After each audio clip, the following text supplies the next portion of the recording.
Hey, my name's Beth. My babies are Jax and Rudy, and our feeding journey hasn't been typical. Jax was born in March 23 with lots of perseverance. We are still breastfeeding. My youngest Rudy was born early January this year, and the journey's been slightly different. He was born with a rare genetic condition called bilateral anophthalmia. Anophthalmia means no eye, and bilateral just means both. So Rudy has been totally blind from birth. We later found out that he's also moderately deaf, and breastfeeding has been really tricky, to say the least. When I got pregnant again, I was still feeding Jax on demand and all the way through the night, and I was pretty nervous about how I was going to juggle that with number 2 as well.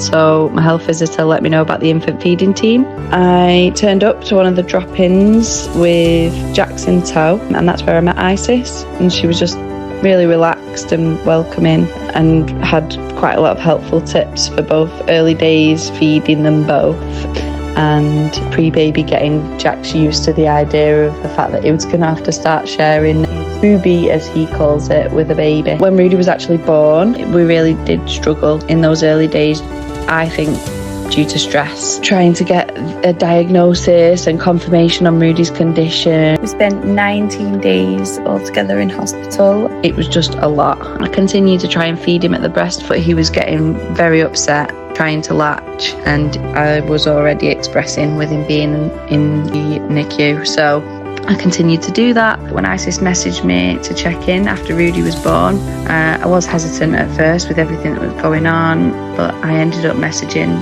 to fill her in on Rudy's condition and see if she'd visit for some support with his latch once we got home. On the first visit with Isis, he actually did probably the best latch that he's done, and I think that gave me the oomph that I needed to keep on trying. After that first time, I had 10 successful tandem feeds with my 2 boys.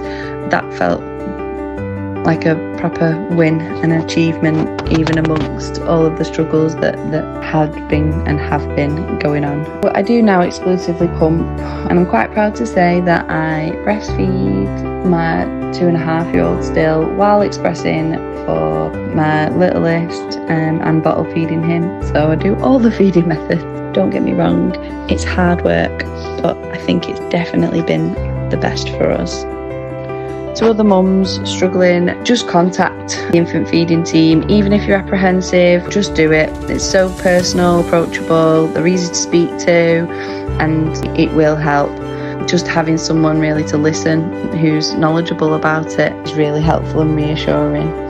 And knowing that you're not alone, we all struggle, and just need to use the help that we've actually now got, because there was absolutely nothing like this years ago. Thank you so much, Isis. You've been an extremely important piece in the beginning of our Rudy journey and in the middle of our Jax journey, and your kindness and support will be remembered for always.